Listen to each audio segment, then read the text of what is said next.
Nascudidichas. Nascudidichatisía to dogwe guases hidas lachio.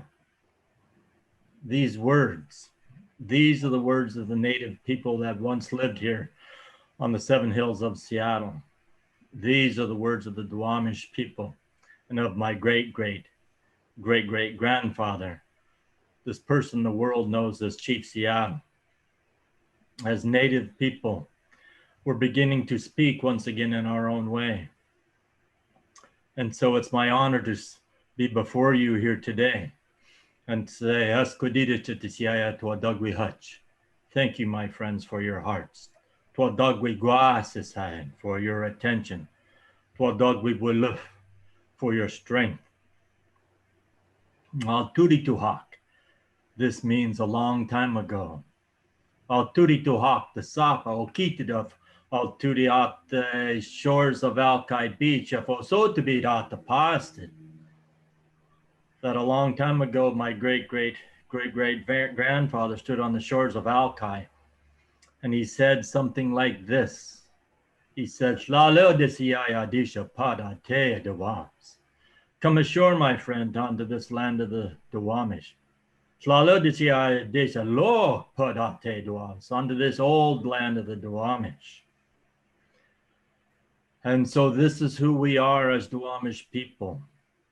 And so I am Yayust of Zata Duwams, workman of the Duwamish tribe. And great-great-great-great-grandson of Chief Siao. And it's my honor to say to you, very much as my great-great-great-great-grandfather said before me, Gwigwi Hidak. In this word, it means invite.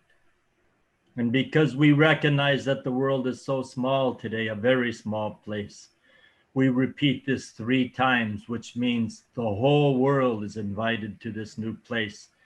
And it's my honor to welcome you here today. So when I say Gwigwi Hidak, Gwigwi Hidak, Gwigwi Hidak, this means welcome, welcome, welcome. Thank you, Ken, for anchoring our gathering tonight to our elders and the land.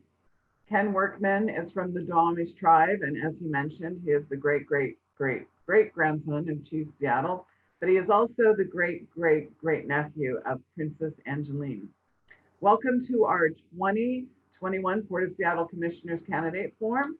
My name is Sheila Brush. I am the founder of Quiet Skies Puget Sound. And my name is Maria Batiola. Welcome. I chair the Beacon Hill Council. We're co-chairing tonight's event because we want to be able to say thank you to the candidates for their courage, their passion, and the opportunity to tell us about themselves. And we want to be able to hear them address our community concerns regarding SeaTac airport impacts on our health, our environment, and climate change. We want well-informed King County community members and voters. We encourage you to use the chat to comment and ask questions that we may be able to answer during the forum or thereafter. This video event is being live streamed by our media partner, South King County Media. The video will be posted to our partners' websites, who are 350 Seattle Aviation, 500 Women Scientists, Climate Action Families, Climate Reality, Coalition of Immigrants, Refugee and Communities of Color, El Centro de la Raza, King County International Airport Community Coalition, and South King Media. So without much ado, please welcome our moderator, business, intellectual property, entertainment attorney, and community activist, Steve Edmondson. Let's give him a nice welcome. Well, I'm going to jump in and assume my microphone is on.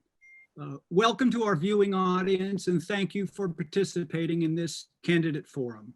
And thank you to tonight's sponsoring organizations and many event volunteers.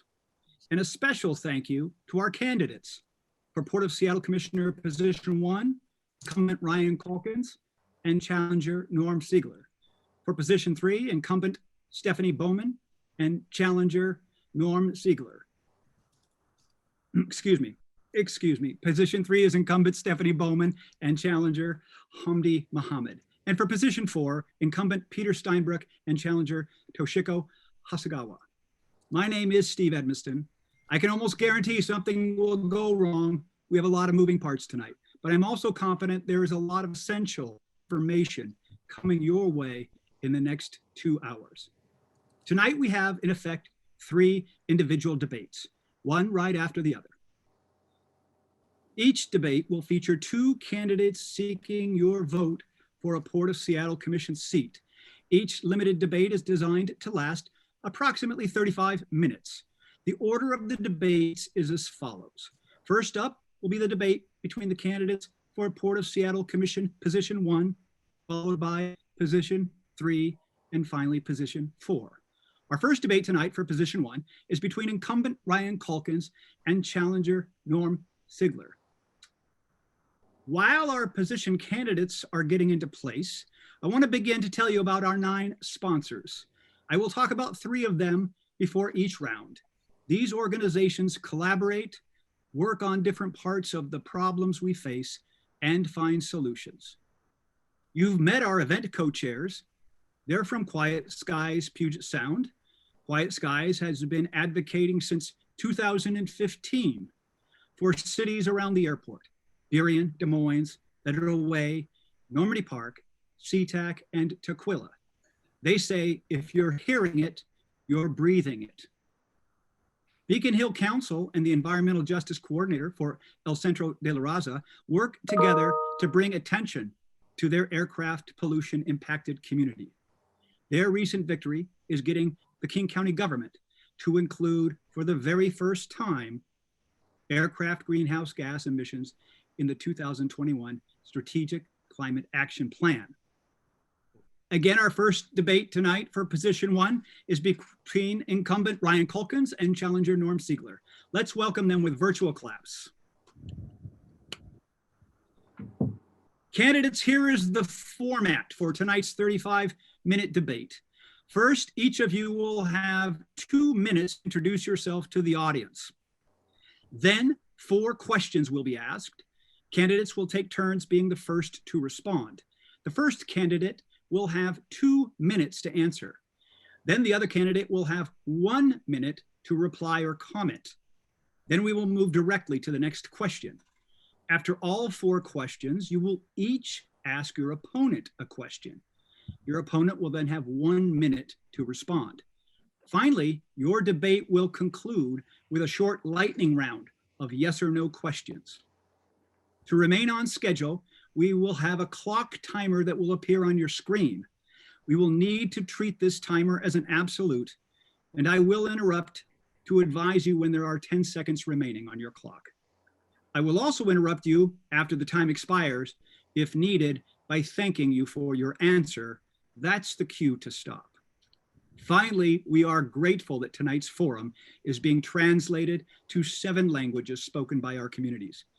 To make this work well, please speak slowly and clearly. Candidates, are we all clear? Prior tonight, there was a coin toss. As a result, Norman Siegler will go first. Mr. Siegler, you now have 2 minutes to introduce yourself. And 1 second, hear that Norman is unmuted. Hold, please. There you go. Norman, can you hear me? I can. Okay. Can you hear me? Yes, back to you, Steve. Go ahead and start when you're ready. Okay, so it's me. Well, thank you all for organizing this forum. My name is Norman Ziegler, and I'm running again for a seat on the Port of Seattle Commission, this time position number 1. I am grateful to the 19,000 King County voters that supported my 2015 campaign. I am the owner of clearconsulting.biz, an executive search firm focusing on diversity. I also bring experience in the aviation industry, having moved here in 2003 to be the manager of finance and contracts at Alaska Airlines. I also have experience working with Northwest Airlines, which is now Delta, and Continental Airlines, after receiving my MBA in finance and accounting from the University of Michigan in Ann Arbor. I will be the only commissioner with airline experience. My focus as a commissioner will be environmental justice. I will work with communities around the port to ensure there's no harm done by port actions, and actually that the port contributes to an enhanced quality of life for its neighbors. I support putting the proposed new parking garage on the site of the current employee parking lot. This will save trees and wildlife habitat currently on the site for the proposed parking structure. Climate action now. China was just drowning. Germany was just drowning. We've been just drowning. We need to have our port at carbon neutrality by 2030, not 2050. We have some of the smartest people on the planet living here as colleagues, friends, neighbors, who can come together and innovate our way to clean energy solutions to climate change, and in the process, create a green new economy. I also want to end systemic racism. We as a society had a reckoning when witnessing George Floyd's murder at the knee of law enforcement. This is the time to end systemic racism within our institutions. I will help the port with this process. And lastly, honesty. I intend to be a model for other politicians, as I will not lie to you about what is going on at the port.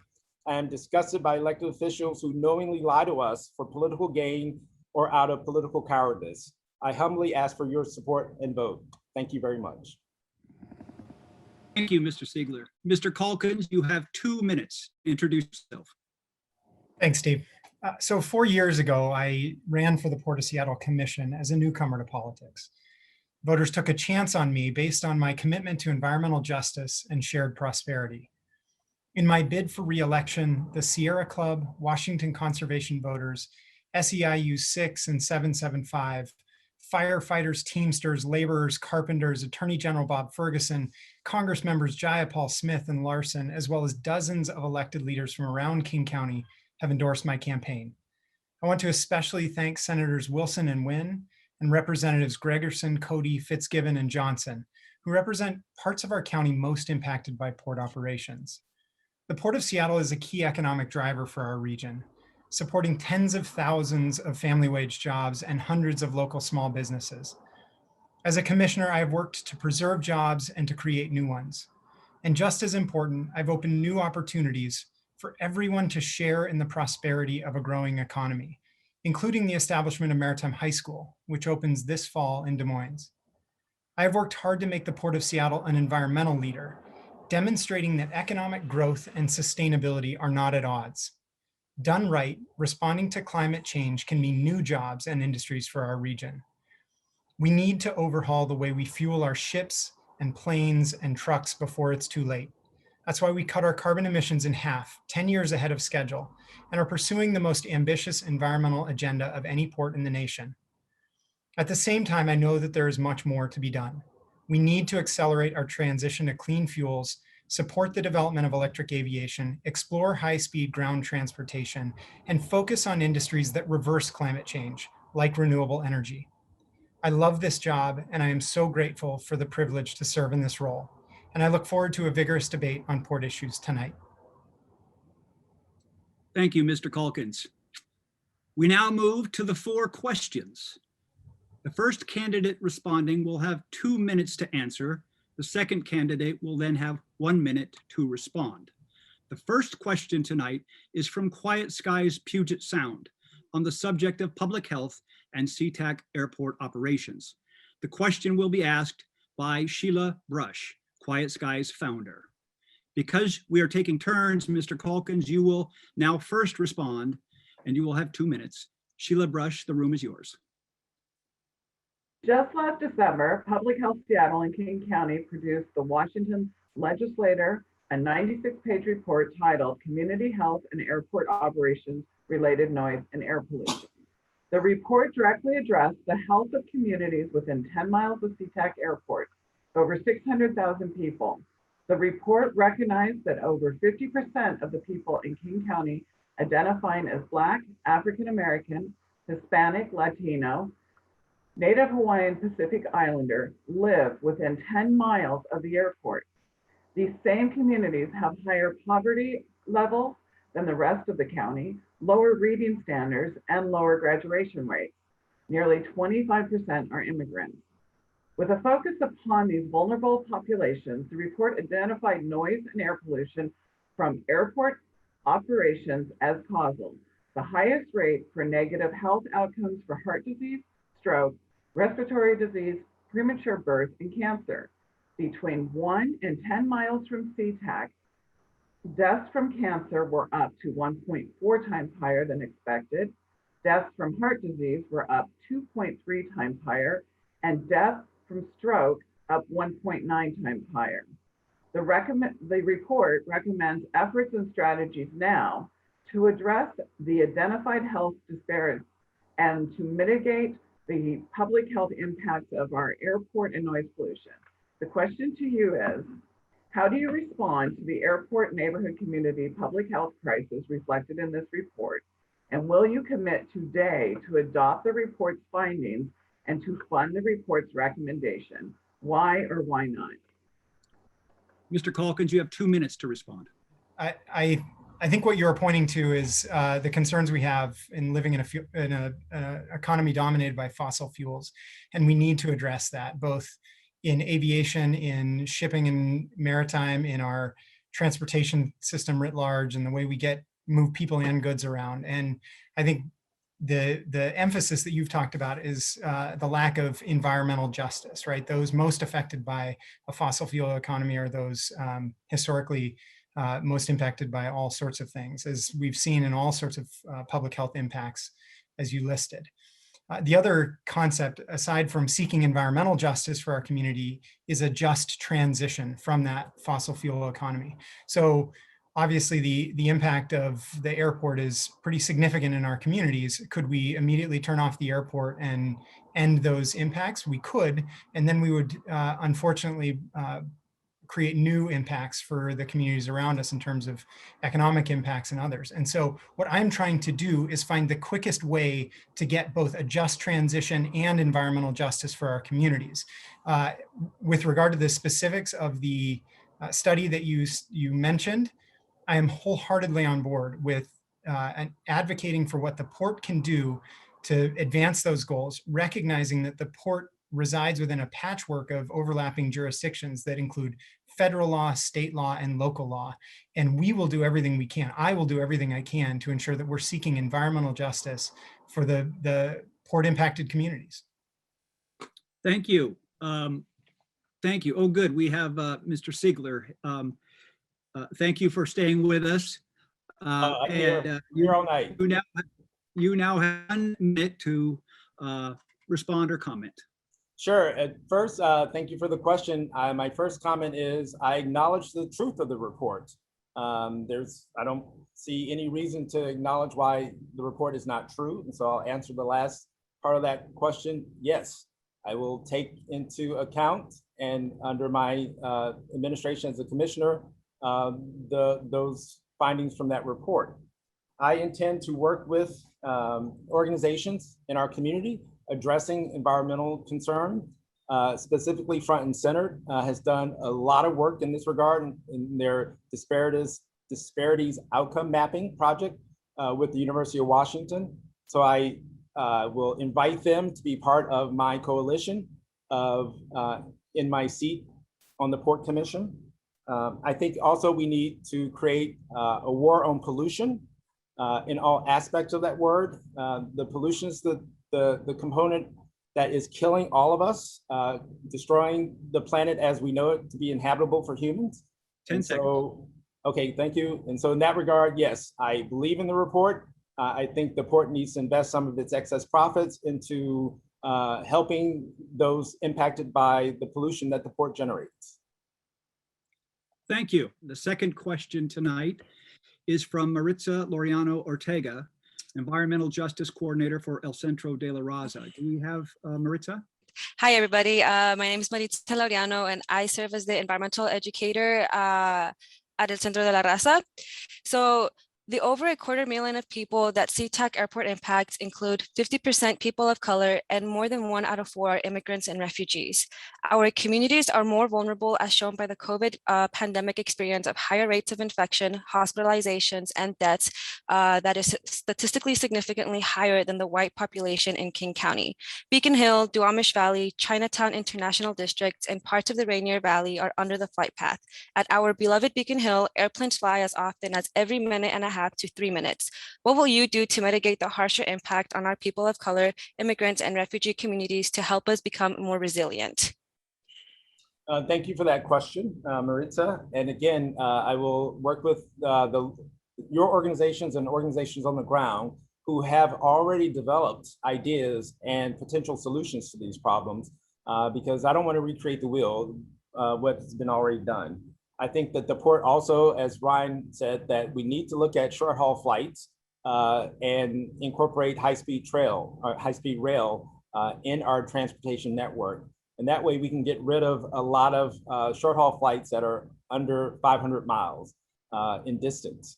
So flights to Portland up to Vancouver, we had a high-speed rail system that included a node at SeaTac. Then I think that would go a long way to removing some aircraft from our skies. I also think that being my experience in the aviation industry and having worked for 3 airlines, most recently at Alaska Airlines, where I was in charge of everything engine related, a $55 million budget in terms of engine repair, engine maintenance. We need to work with our engine suppliers to develop engines that burn hydrogen. And engines that burn hydrogen will pollute with oxygen and water. So I think that's what we need to do. One, look at what's been proposed by the communities on the ground. 2, work in allyship, in partnership with those organizations as a commissioner. Change the mandate of the executive director of the port to look at every port decision through an environmental justice lens. And I intend to make that happen as a commissioner. Thank you. I just got pinged, and this is for everyone tonight, a gentle reminder that we should slow down. We make life easier for the translators that are taking what we're saying into 7 different languages, and that's for all of us. Mr. Calkins, you have 1 minute to respond. Yeah, thank you. I think the challenge for us at the Port of Seattle is we operate within guidelines determined by the federal government, and the federal government has created a very small area within which we are permitted to use aviation-related revenues to address impacts. So what we have been doing is working with the federal delegation, including very notably Adam Smith, to advance an increase in the area around the airport that can be mitigated, where the impacts can be mitigated using airport revenues. Now, that's especially important because 70% of the revenues at the Port of Seattle are airport revenues. And when those must be used at the airport, if the federal government says you can't use them beyond that, then what's left for us are the 30% of revenues that we generate from activities other than aviation. So working with groups like the sponsors here to advance legislation at a federal level that expands that boundary within which we can work so that we can include communities like Beacon Hill and further south in Federal Way, where these impacts are real and felt and are impacting communities, particularly, as you mentioned, BIPOC communities. We would love to have more authority to do that. Absolutely. Thank you for your answer. And now we are moving to our 3rd question this evening from Michael Renaissance, who is co-lead of 350 Seattle. This question was developed in collaboration with our co-sponsor, 500 plus women scientists, and tackles the subject of greenhouse gas emissions. Renaissance, the floor is yours. Firstly, much of the Port of Seattle Scope 3 emissions result from the cruise industry. Scope 3 emissions are secondary activities that contribute to the overall emissions of an entity. For example, nearly 85% of Seattle's cruise passengers take flights through SeaTac to get to cruise ships. In 2019, around 600,000 round-trip flights are attributed to this. When cruise ship emissions and the emissions of their associated flights are counted, the climate pollution equals about 1/3 of the pollution of the city of Seattle in 2019. In addition, the port's attempt to meet Goal 4, Objective 9 of its Century Agenda using alternative fuels to reduce CO2 by obtaining mixed biosourced methane, so-called renewable natural gas, with existing fossil fuel violates Objective 11 to reduce air pollutants and carbon emissions. RNG is a potent greenhouse gas that's 86 times more powerful than carbon dioxide. It is a health hazard producing smog pollution, noxic gas, and fine particles. Lastly, the The port's proposed expansions of these industries will only compound noise, air, and other environmental pollution. The economy is important, but not at the expense of our health and well-being. Recognizing that we need job creation and retention, how are you committing to reducing greenhouse gas and other fine particulate emissions at all port industries? If you are not committing to reducing greenhouse gas and other fine particulate emissions, how do you justify your complicity as a public official in destroying the environment, the planet, and negatively impacting public health? Mr. Calkins, you're first. You have 2 minutes. So here's my vision for how we, as a Port of Seattle, truly impact global GHG. We recognize that while we're a very small part of maritime and aviation emissions writ large, we have an important role to play in being a world leader in shifting away from them. And one example of that is, for the last 2 years, I've been pursuing the opportunities for renewable offshore energy at the Port of Seattle. And I believe that if we do this right, if we help to develop offshore wind energy on the Pacific coast, we can use that wind energy to replace LNG. We can use it to replace coal. We can help transition not only our light vehicles like cars and trucks, but also our heavy vehicles like trains and planes with renewable energies that don't produce particulates, like hydrogen. How do we do that? Imagine the Port of Seattle being a key part of the supply chain for wind turbines off the coast of the United States on the West Coast, where we have great trade winds. We could then use those wind turbines to generate the power needed to produce hydrogen at the source. The ships then coming through the Port of Seattle would stop, like at a gas station, but instead of filling up with bunker fuel, they fill up with hydrogen that is produced on site at those wind turbines. We in the state of Washington have the advanced manufacturing capability to do that. We have the deep water ports where we can assemble them and tow them out. We've got a skilled labor force that would love to have the work, and it would replace not only one of the dirtiest burning fuels, but it would also provide us with an option for using T46, T30 for incredibly lucrative stuff and not for crews. Thank you. Mr. Siegler, you have 1 minute to respond. Okay, great. Thank you. And thank you for the question. I mentioned it a little bit in my opening statement that we need to get the port to carbon neutrality by 2030 in 9 years. I'd like to see it done in 5 years, if we could. I know that's an ambitious goal, but we need to be ambitious right now. We are experiencing climate catastrophe as we speak around the globe. And so any delay, it's only going to make matters worse. I do like the idea of creating a hydrogen energy in our region. Again, I think that partnering with the University of Washington, partnering with our social profits in town around the environment, bringing all those brains together to come together and figure out innovative ways to create new energy sources that are not polluting and using carbon. That's the only way that we're going to have to keep our planet from warming more than it is now and becoming more uninhabitable for humans. Again, the planet will be here a million years from now, but humans might not. And so my efforts is based on saving humanity. Thank you. Okay. Thank you.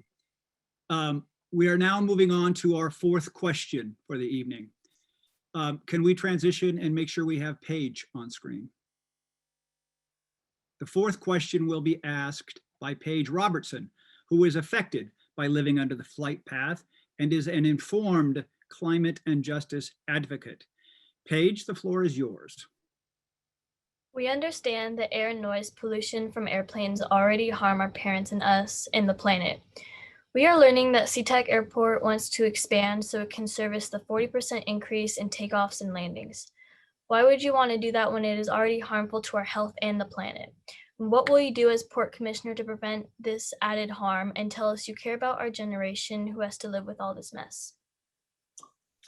And Mr. Ziegler, you get to go first this time. You have 2 minutes. Okay, great. Again, thank you, Paige, for that question. And what I'd like to do is, again, work with the communities and as a Port Commissioners, work with the other Port Commissioners to force the airlines to look at every added seat to SeaTac Airport, takeoff and landing seat, available seat mile, through a social justice and environmental justice lens. And so if Alaska Airlines wants to fly their fifth flight to San Diego from Seattle. Does that make sense with the aircraft that they have? Could they fly maybe 3 flights a day with a little bit larger aircraft that will pollute less because it's only 3 flights as opposed to 5 flights? I think airlines have at their ability and capacity to do these changes, and we need to force them to change. Industries don't change by themselves. They have to be forced to change. And we need to force them to change. At one point, the airline industry was not regulated or heavily regulated, and prices were extremely high. It became deregulated, which exploded the air travel. I'm a big fan of traveling. I think it connects us as humans on the planet, but we need to travel in ways that are not going to kill us. And I'm all for putting mandates onto these industries, both the cruise industry and the airline industry, that if they want to use our airways and seaways, that they have to meet these stricter standards. And I'd like to give them no more than 10 years to do it. Thank you. Mr. Calkins, you now have 1 minute to respond. Thank you, Paige, for the question. For me, the question really is, are my actions increasing the number of flights in Western Washington, or could I simply stop the process of reconfiguring the airport and thereby reduce the total number of flights? I don't think I could. It's the difference between induced demand and accommodating demand. In our case, we were told in 2009 that by the state, listen, the most important thing you need to do is maximize the utilization of SeaTac before we build a second airport. And then if a second airport is needed, then we'll consider it. So I think because of the population increase, because there's a desire amongst the population to travel, to be able to go and see their grandma in Florida or take their kids to Disneyland, that we've got to figure out how to do this without impacting communities and not simply take the impacts and put them over another community. And so I want to be able to work towards the things that we've talked about, towards electric aviation, towards cleaner burning fuels, towards replacing short flights that don't need to be flights, but could be ultra high speed ground transportation. That's my focus, doing that as quickly as possible. As soon as we displace that, someone else does it, and they'll likely do it dirtier. And so I would rather have us have the control and reduce the impacts as much as we can. Thank you very much. That concludes our 4 questions. It is now time for the 5th question, a question that each of you can ask of the other. You will have up to 1 minute to ask or frame your question, and your opponent will have 1 minute to respond. Mr. Siegler, you are the first to ask a question of Mr. Culkins. Great. Let's see. Ryan, pleasure to see you again. My question for you is, what is your most frustrating thing that you have had to deal with as a port commissioner? I think we've been talking about it all night. I think the thing that I spend the most time deliberating over is how do we address climate change? It is, I feel like it's the principal responsibility of this job. What are we doing in the terms of how we operate the port itself? How do we compel the stakeholders around us who rely on the port to improve their climate emissions? How do we prepare the next generation of workers to be climate activists and climate action technicians? And so for me, the frustration around how hard it is to quote unquote, turn the tanker is a real frustration in this job. And yet it's exactly what gives me so much meaning in doing this job. I absolutely love that we get to push as hard as we can to address climate change. And I think this institution is one of the most important institutions for addressing climate change because we're at the nexus of maritime and aviation. Thank you very much. Now we reverse, and Mr. Calkins, you may ask your question. First, just to say how much I've enjoyed getting to know you, Norm, on the campaign trail. It has been good to see you out at events, and I really appreciate that we are working, I think, towards very similar values. I guess my question for you is fairly simple. Why do you want to be a port commissioner? For me, it's an easy question. I have aviation, travel, tourism in my background and my bones. I love traveling. I grew up in Mobile, Alabama. I was a science nerd growing up because of hurricanes, tracking hurricanes. So I really understand the impacts of climate change, living in a coastal community. Seeing the tremendous rainstorms that we've had lately in China, they had 10 inches of rain in 1 hour. That is amazing amount of water vapor in the atmosphere. So combined with my science and nature background, I have a degree in natural science and mathematics from Washington and Lee University, coupled with an MBA in finance and my aviation experience. The port, for me as a political activist, makes the most sense, where I can sort of enjoy the job, communicate what we're doing as a commissioner to the community, and share and hopefully help the port share in its prosperity with the community. You mentioned that we're tied with the amount of money that we can spend based on airline revenue. Yes, that's true, but the port gets $72 million a year from King County taxpayers. So that money is not tied to anything. We could use that money to lessen the impact of pollution. Thank you for your answer. It's now time to move on to our final segment in this first debate, our lightning round. This is going to last about 3 minutes because every question is a yes or a no. So this is all what we're going to see. We need to see some thumbs up or thumbs down. That's how we're going to be sure we have a yes or a no in response to these questions. I think because of our technical issues, I will ask the questions unless I know that, for example, Sheila Brush is standing by. And if our technical difficulties have interfered with that, I will jump in. Steve, please ask all of the questions. I will take care of that. I'm on it. Like people know I don't like to talk, right? So I can do it. All right, here we go. Let me see a thumb on screen so we all know that we can see it. Thank you very much. Okay, so get the thumb ready. Here's question number 1. Will you support the Port of Seattle and SeaTac turning North SeaTac Park into a parking lot? Yes or no? I'm sorry, but I'm legally prevented from answering that question. I can tell you what my criteria would be, but I literally cannot answer that question. I knew it was going to come up, and I'm sorry, Steve. I think that's your answer. That's your answer. I think everybody sees that answer. Number 2, as Port Commissioner, will you authorize additional port dollars beyond those already allocated and beyond incoming grants to help airport impacted communities of color, immigrants, and refugees become more resilient? Yes or no? All thumbs up. Question number 3, will you meet with organizations that have sponsored this forum within 30 days after your election to begin your engagement with our communities? Yes or no? That is a thumbs up from everybody. I'm going to check my text to see if I got an audience question, which our technology flaw may have prevented coming to me to know what that is, and I don't see it at the bottom of my text. So we will catch up on that later. And what I want to say now, take a deep breath, candidates. Thank you. And everyone, please join me in giving our first 2 candidates a big virtual round of applause.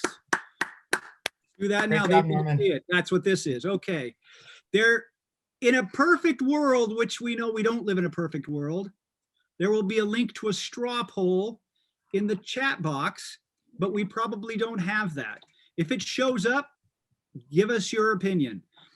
If it shows up, oh, I see one, so hopefully you're seeing one. So what we'll do is if you vote, then we will be able to announce the results of our straw poll at the end of the evening. While you are voting and while we are transitioning to our second of 3 debates, which this time will include incumbent Stephanie Bowman and challenger Hamdi Muhammad, let's talk about more of our co-sponsors. First, 350 Seattle Aviation organizes community using data and active influencing of public opinion and decision makers. They remind us that emissions from fuel pumped at SeaTac Airport is a major contributor in our region to the climate emergency and must be reduced. King County International Airport Community Coalition, our sponsor, focuses on the county airport's impacts and the equity needs of the Duwamish Valley, Georgetown, South Park, and Allentown. They recently found success in stopping the county from expanding the airport. And I need a text from John if we are good to go with our next round. I do see some candidates. Text message, Steve. Candidates are ready. A verbal text is always appreciated. I think, thank you for managing with me along there. Okay, we're good to go. Our second debate tonight for position 3 is between incumbent Stephanie Bowman and challenger Hamdi Muhammad. Let's welcome them with some virtual applause. And we got to do it because you know they feel the love when we do this. Okay. Candidates, here is the format for tonight's 35-minute debate. First, each of you will have 2 minutes to introduce yourself to the audience. Then 4 questions will be asked. You'll take turns being the first to respond. The first candidate will have 2 minutes to answer. Then the other candidate will have 1 minute to reply or comment. Then we will move directly to the next question. After these 4 questions, you will each ask your opponent a 5th question, and your opponent will have 1 minute to respond. Finally, your debate will conclude with a short lightning round of yes or no questions, signified by thumbs up or thumbs down.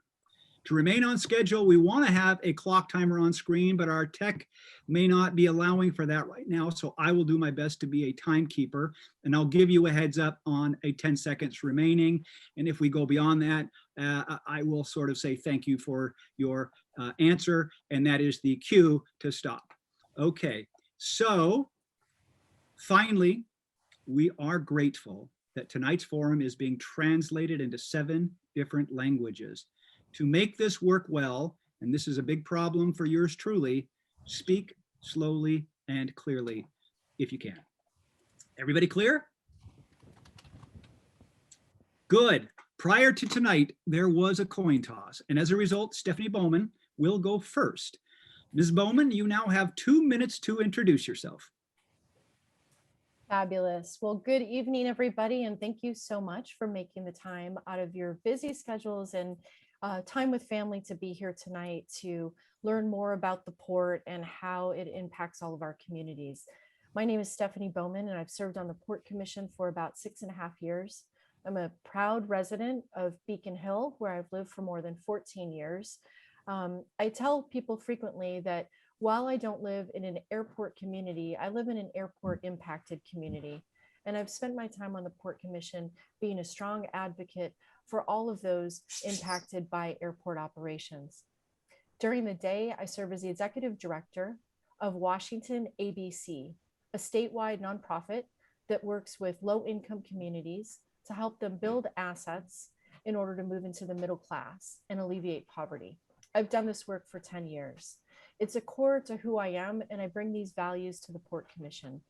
I know that we have a lot of impacts throughout the region, and I believe it's part of our mission to alleviate those impacts, build up communities, and help them move forward. I've really appreciated over my time on the commission all of the community input that you've had in helping us do a better job as commissioners. We don't always get it right, but your voices are heard.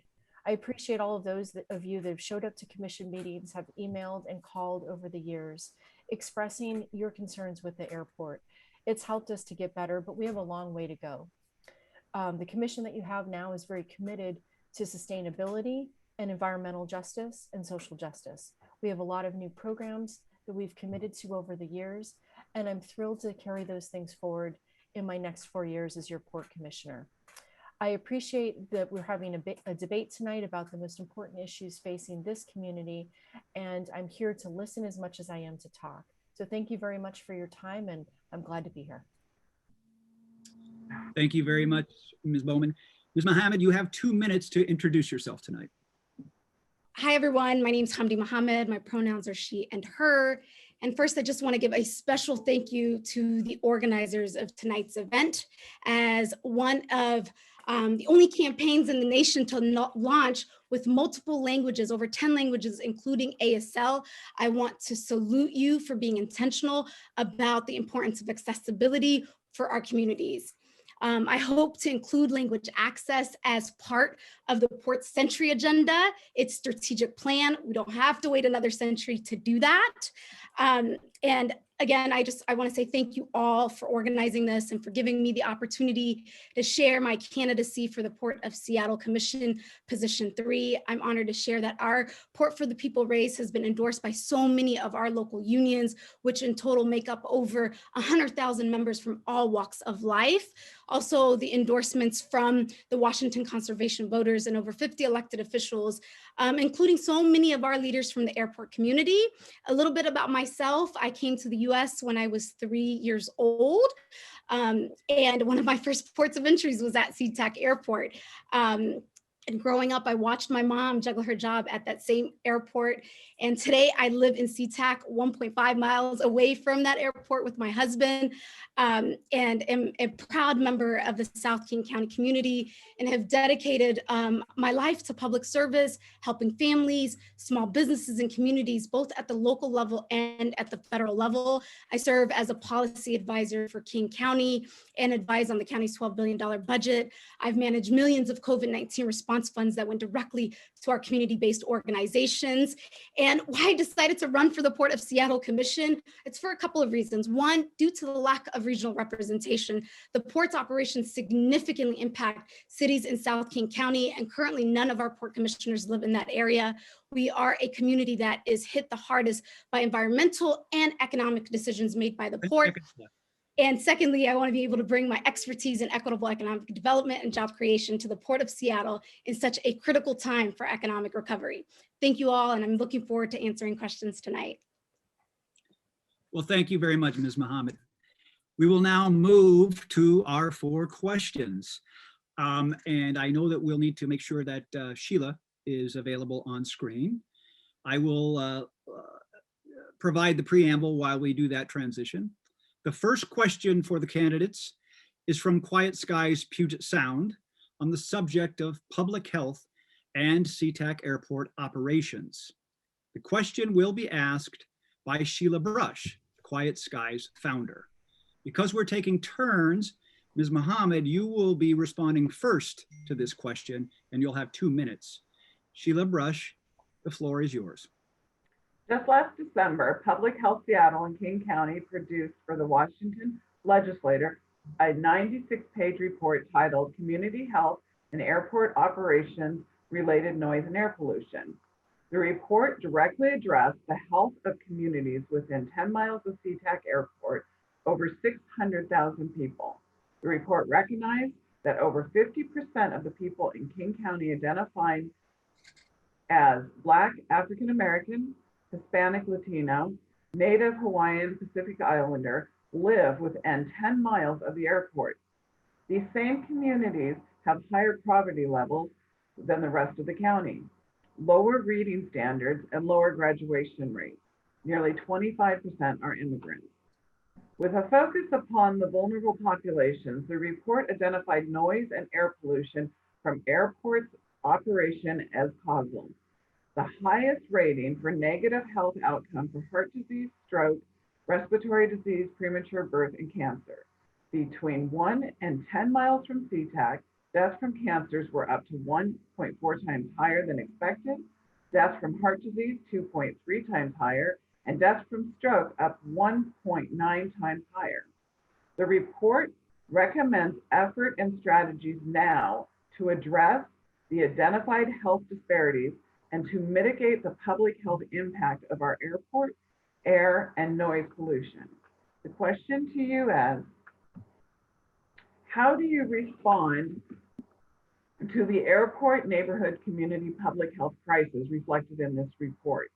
And will you commit today to adopt the report's findings and to fund the report's recommendations? Why or why not? Ms. Muhammad, you have 2 minutes to respond. Great. Sheila, thank you for that question. The short answer is yes, I would adopt it. And yes, I would advocate for additional funding and research to go towards that report. In addition, as someone who lives in South King County and lives right across the street from the airport, the findings of that report is personal for me. Just in 2018, the port received, I believe, over 170,000 complaints, and in 2019, over 400,000 complaints due to run-ups, landing, and overflight, noise pollution, air pollution. And so the issues are real. These are my neighbors that I'm talking about who are experiencing these harms.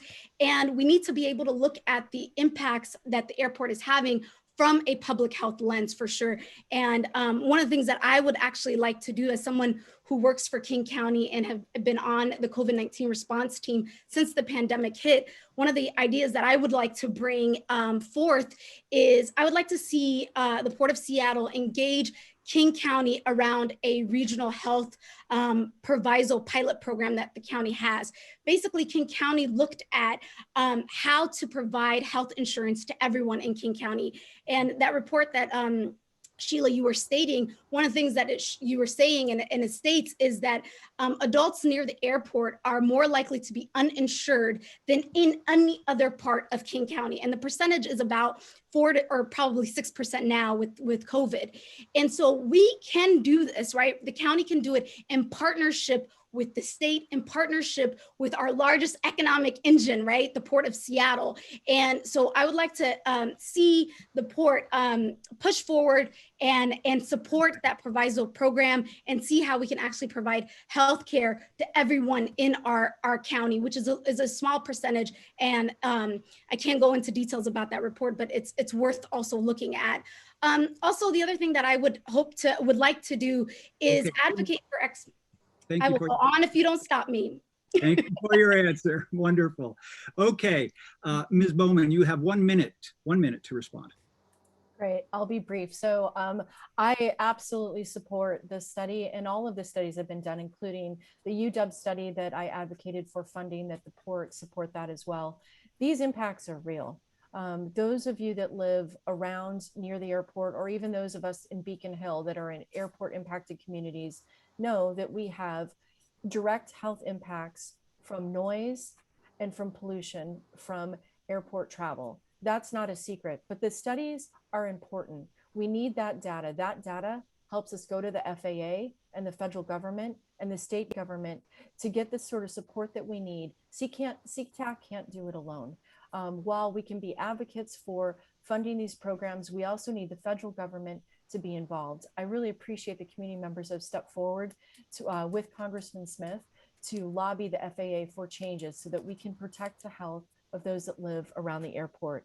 One thing I wanted, I'll just add, we opened a vaccination clinic at SeaTac Airport for COVID. These health impacts, whether it's from diesel particulate matter or noise or COVID, we take these things seriously, and I personally am committed to trying to solve these problems. Thank you very much. Thank you.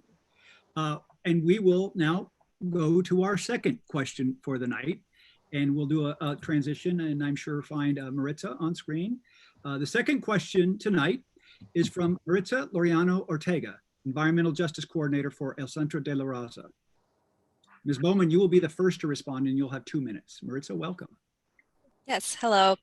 So the over 250,000 of people that SeaTac Airport impacts include 50% people of color, and more than 1 out of 4 are immigrants and refugees. Our communities are more vulnerable, as shown by the COVID pandemic experience of higher rates of infections, hospitalizations, and deaths that is statistically significantly higher than the white population in King County. Beacon Hill, Duwamish Valley, Chinatown International District, and parts of the Rainier Valley are under the flight path. At our beloved Beacon Hill, airplanes fly as often as every 1.5 to 3 minutes. What will you do to mitigate the harsher impact on our people of color, immigrants, and refugee communities to help us become more resilient? Ms. Bowman, you're going first. 2 minutes. Thank you, Maritza. First of all, it's great to see you. And as a 14-year Beacon Hill resident, there is no fiercer advocate for Beacon Hill and working with the airport than I. Although I will say Maria Batiola and Estella are a close seconds. I understand directly the impacts of the airport on the communities that might not be adjacent, but are impacted by the flights. I live every day with these impacts as well. I have talked for the last 5 years in commission meetings about the impact of the planes going over my home, disturbing the sleep of my neighbors, impacting the health of our communities. We all understand what's happening. I would say that there's many things that we can do. One thing is to support the efforts to go to the federal government and expand the areas of communities that can be invested in. Right now, the federal government, the FAA, has a limit to where the DNL is, where we can invest in home insulation. Beacon Hill, Duwamish Valley, Soto, Georgetown are not part of that currently. That can be changed. I appreciate the efforts of community members have come forward with Congressman Smith to lobby for us to change that. Having federal investment and understanding that it's not just those that live directly around the airport, but that those that are on the flight path are also impacted is critical. We need to be able to support our communities of color, having diverse communities, diverse economies, particularly in the city of Seattle and the South End. I believe that it's the port's mission to do so. There are other ways that we can also support our communities. One is the Opportunity Youth Initiative that I sponsored 2 years ago in the middle of COVID to provide jobs for the youth from our most underserved communities. And El Centro de la Raza was one of our port partners in that. I'm really proud that the Port of Seattle has partnered with the City of Seattle to continue that program. Thank you. Moving forward, there's many things that we can do to impact the health impacts. We also need to provide good jobs and good homes for our communities of color, particularly those around the airport. Thank you very much. Ms. Muhammad, you have 1 minute to respond. Yeah, this is such an important question. I mean, Beacon Hill is defined as a near the airport community. However, I definitely challenge that. There are reports that show that over 70% of airplanes that are landing at both SeaTac and King County Airport go over Beacon Hill. And so what are the things that I hope to do is include Beacon Hill in upcoming studies. I think it was a missed opportunity to not have the Beacon Hill community included in the Department of Commerce study in 2020 that really laid out a lot of the issues that we are seeing in South King.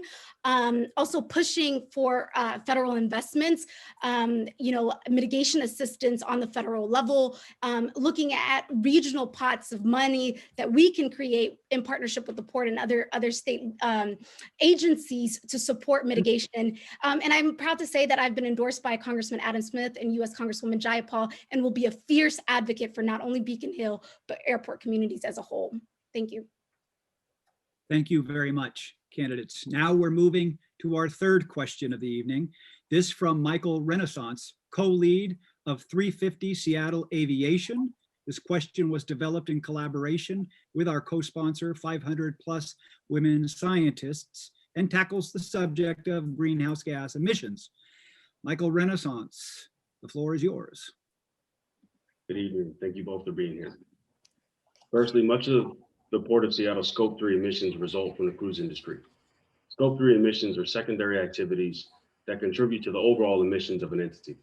For example, nearly 85% of Seattle's cruise passengers take flights through SeaTac to get to cruise ships. In 2019, around 600,000 round-trip flights are attributed to this. When cruise ship emissions and the emissions of their associated flights are counted, the climate pollution equaled about 1/3 of the pollution of the city of Seattle for 2019. In addition, the port's attempt to meet Goal 4, Objective 9 of its Century Agenda using alternative fuels to reduce CO2 by obtaining mixed biosource methane, so-called renewable natural gas, with existing fossil fuel violates Objective 11 to reduce air pollutants and carbon emissions. RNG is a potent greenhouse gas that's 86 times more powerful than carbon dioxide. It's a health hazard producing smog pollution, noxious gas, and fine particles. Lastly, the port's proposed expansions of these industries will only compound noise, air, and other environmental pollution. The economy is important, but not at the expense of our health and well-being. Recognizing that we need job creation and retention, how are you committing to reducing greenhouse gas and other fine particulate emissions at all port industries?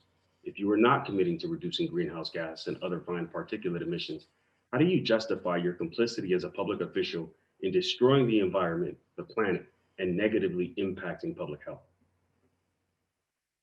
Ms. Muhammad, you will go first. You have 2 minutes to respond.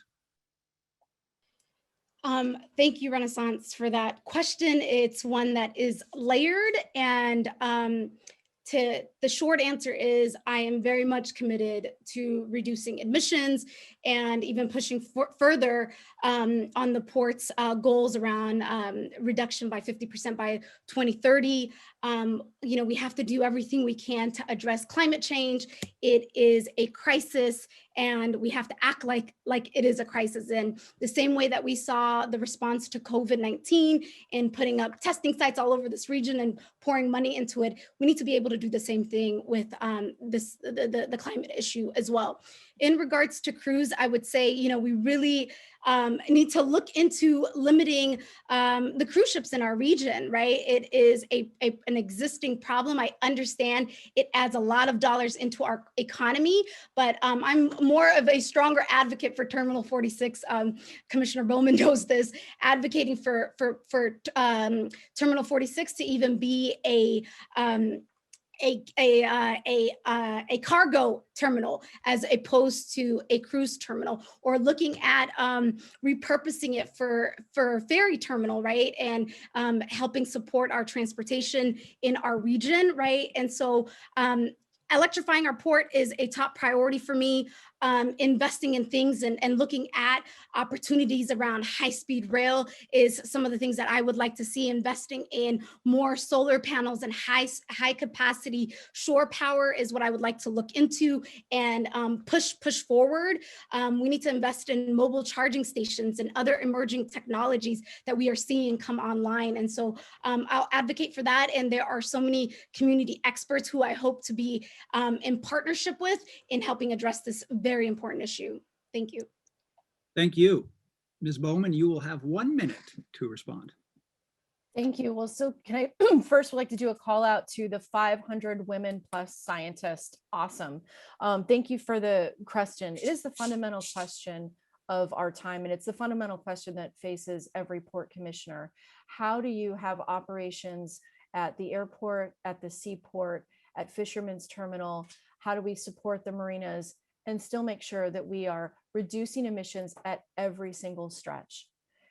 I think for me, there's 3 ways to do it. We talk about carbon reduction, carbon sequestration, and energy efficiency. By focusing on those 3 areas, we can create more than 5,000 jobs at the Port of Seattle over the next few years. It's not one or the other. It doesn't need to be the environment versus jobs. We can have both. Let me talk very quickly, carbon sequestration. We've got a lot of efforts underway, both particularly at the seaport. One we'll be announcing tomorrow, our Blue Carbon Initiative with oyster beds. 2 seconds left in your minute. Okay, I'll have to be really fast. Sustainable aviation fuels at the airport, preconditioned air so that our airplanes can plug in, shore power and marine terminals. These are all ways to reduce our carbon footprint. Electric drayage trucks. There are many, many things. I wish we had more time to discuss them. Well, thank you for your answer. I wish we had more time. One note that I am getting, and I've got it several times tonight, about me and about us, and that is because we are translating into 7 languages. The slower we talk, the better your message is communicated. And that's hard because of these time limits. So somehow we're going to have to try to manage through that. I think we're going to be better off if we go slower and leave some off so that what we do say is clear for everyone listening. Thank you. We are ready to move on to our 4th question, and it will be asked by Paige Robertson, who is affected by living under the flight path and is an informed climate and justice advocate. Paige, the room is yours. We understand that air and noise pollution from airplanes already harm our parents and us and the planet. We are learning that SeaTac Airport wants to expand so it can service the 40% increase in takeoffs and landings. Why would you want to do that when it is already harmful to our health and the planet? And what will you do as Port Commissioner to prevent the added harm and tell us you care about our generation who has to live with all this mess? Ms. Bowman, you are first. This time you have 2 minutes. Excellent. Thank you so much. And thank you for the question. And I'll try and speak more slowly. Let me start with the fact that there are many ways to think about air travel. And one that I have advocated for since I've been on the Port Commission is looking at both Another regional airport with Senator Kaiser has proposed, although what I think is actually a better solution is looking at using the existing 270 airports that we have in the state of Washington and creating a regional system as they have in California, so that the impacts are not just solely concentrated in South King County and in those communities near the airport. We have an opportunity to create a system where more communities are sharing that impact and still support the traveling public to the extent that it's still there. I would say moving forward, that sort of a system needs to have a regional authority that is not the Port of Seattle, but is made up of community members, hopefully those appointed by the governor and other electeds around the region. Looking forward, regardless of what we do, whether we have a second regional airport or SeaTac remains the main airport for a region, the fundamental thing that we need to do is to look at every aspect of our operations and reduce its footprint.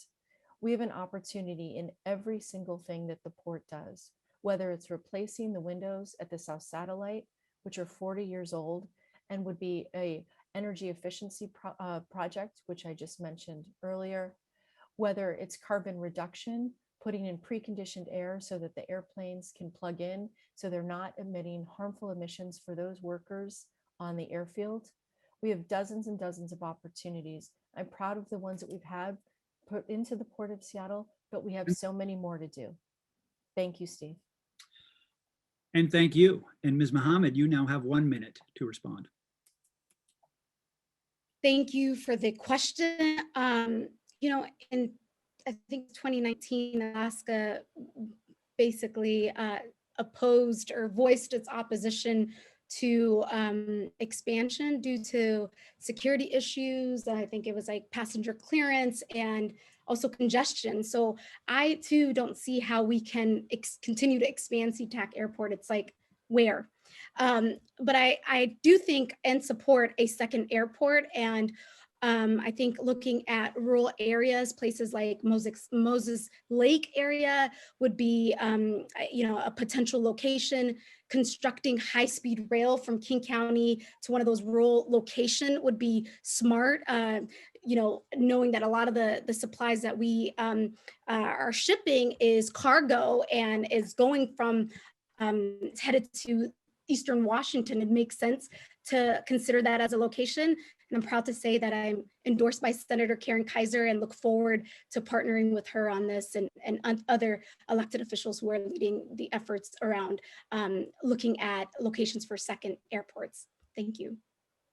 And thank you. And thank you, Paige, for that question. And thank you, candidates, for those answers. This concludes the first 4 questions segment of the debate. Now it's time for a 5th question, a question that each of you ask to the other. You'll have up to 1 minute to frame your question, and your opponent will have 1 minute to respond. Ms. Bowman, you are the first to ask a question. Oh, terrific. Well, I think it's a question that's important for all of us. Hamdi, you may know that every few years, approximately every 5 years, we have the signatory lease agreement with our airlines, which really outlines how the rates of charges and how they would operate at the airport for the next lease period. What specific requirements would you have of the airlines in the next SLOA agreement? Ms. Muhammad, you have 1 minute to reply.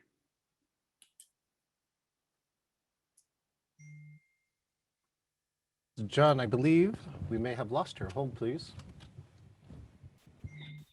It's another cliffhanger. We've already had one tonight where we lose some tech. Right when the question is asked, it's actually not a bad place to leave it while we have a glitch. Yes, I believe she lost connection, Steve. Would you like to continue? Thank you. Well, the next round, if we are continuing past this question, I'll tell you what we could do, Commissioner Bowman, is, let's see, you asked your question and you have not been asked a question. So I think we could go potentially and ask you 3 lightning round questions because these are just yes or no's. And we would, at least we would get your response. And if Ms. Muhammad gets back in the game here, we will be able to have her jump in as well. And it's fortunate that we're virtually at the end of this segment of the debate. So we just about pulled it off. So let's do that. So, yes is a thumbs up, no is a thumbs down. We can see it on screen. And here's question number 1 in the lightning round. Will you as commissioner support the Port of Seattle and SeaTac turning the North SeaTac Park into a parking lot? Yes or no? Well, I'm not sure if the moderator was aware, but we're legally not allowed to answer that question as city and port commissioners. However, may I say that my personal values do not reflect cutting down trees. My personal values are around supporting urban forests, and my personal values are not around building more parking. And I see Ms. Muhammad has rejoined us. I am actually, if it's okay with you, Commissioner Bowman, I think that we got your question asked, but we lost you, Ms. Muhammad. If it's okay, would you re-ask your question? It wasn't a long question as framed. Can we back up and do that? And then maybe what we can do is just have a shorter version of the response, and then we'll jump into the lightning round and we'll kind of catch up. Would that work? Okay. Sure. Can you re-ask your question, Ms. Bowman? Sure. So every 5 years, we have our lease agreement with the airlines known as a signatory lease operating agreement. This outlines how we operate with the airlines over a 5-year period, their obligations in terms of rates and charges, and our obligations to SeaTac Airport. What specific things would you include in the next SLOA? And why don't we see if we can get an answer with around 30 seconds and we'll get back on track if you have one. Awesome. So a 30-second sort of short response to that. By the way, I got put in a breakout room. But the short answer is, working with the airlines is going to be a significant part of the job, and ensuring that those airline businesses are in protecting workers will be center in my advocacy, ensuring that they are considering labor harmony agreements will be a top priority. Them looking at providing healthcare services for workers will also be a top priority. And ensuring that our local agreements with the city of SeaTac and making sure the city of SeaTac's priorities are included will also be a top priority. Thank you. Well, thank you. And thank you for jumping back in from the breakout room and getting us back on track. It's now your turn to ask a question of Commissioner Bowman. Well, Commissioner Bowman, first of all, I appreciate your service, and being a public servant is not easy. So I just want to hats off to that. My question is, airport communities have, as we've heard tonight, high death rates than in the rest of King County. And that data also shows significant impacts to BIPOC communities. And South King County has not had a seat at the table on the Port Commission. Do you support having a Port Commissioner who is actually from South King County on the Port Commission? What's your thoughts on that? My thoughts on that are that you don't need to live next to the airport to understand the impacts. As I said earlier, those of us that live in Beacon Hill and in Georgetown and Duwamish understand the impacts of the airport, even though we don't live directly next to the airport.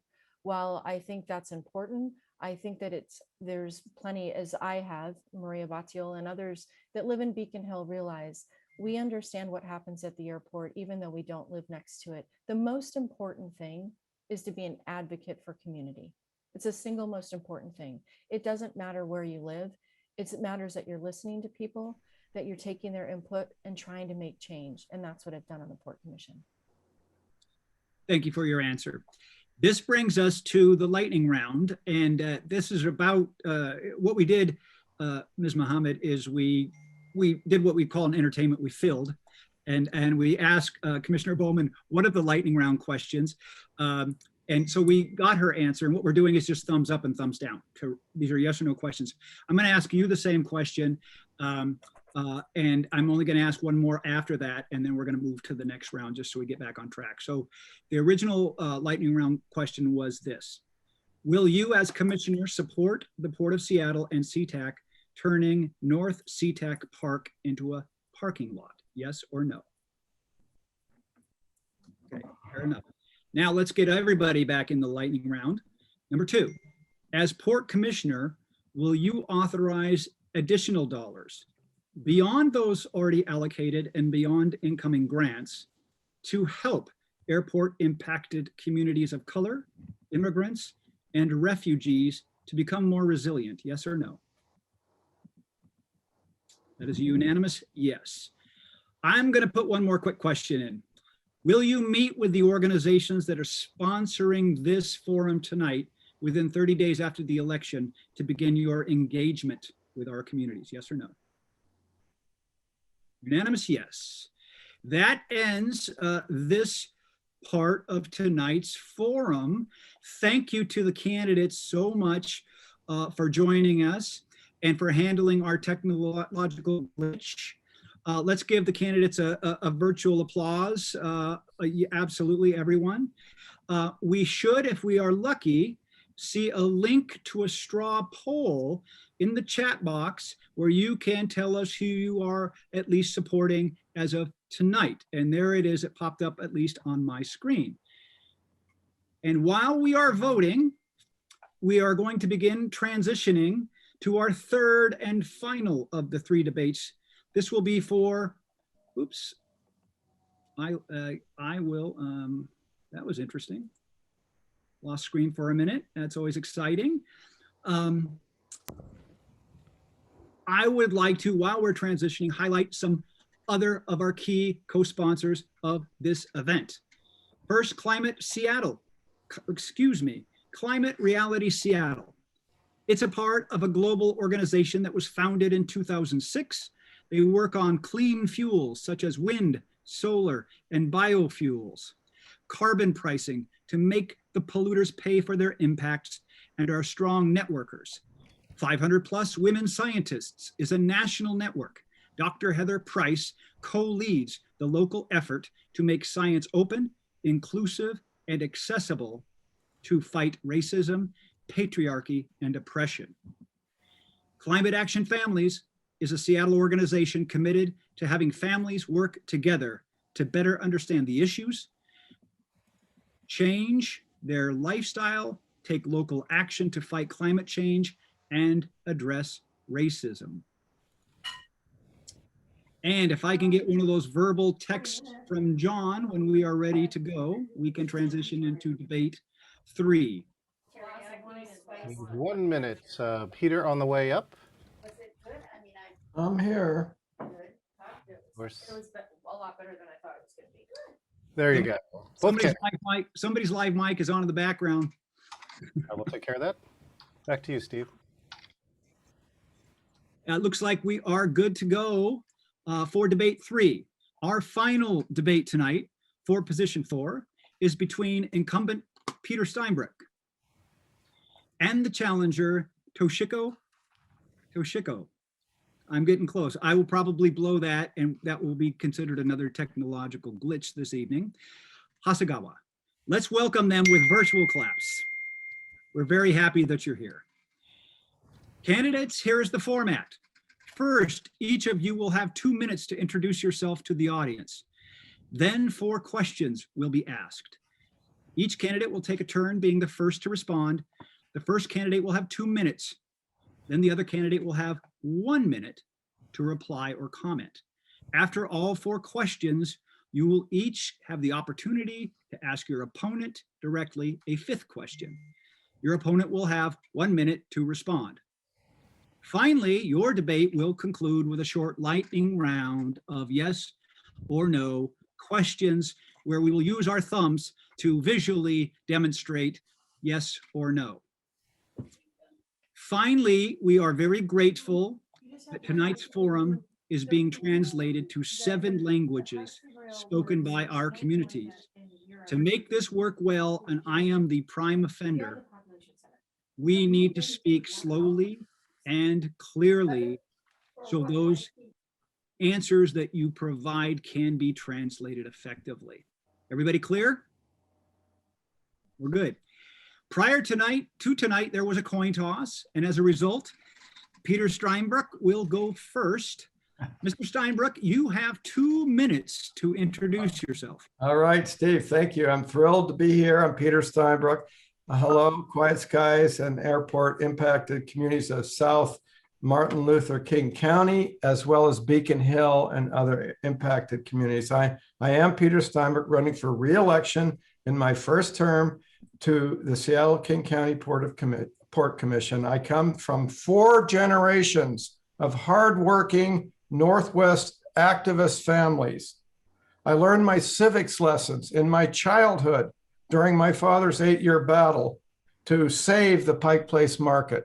That continued throughout my young adult and active life beyond in my civic activist endeavors, which I don't have time to go through. I learned to fight for what's good and what serves the greater good.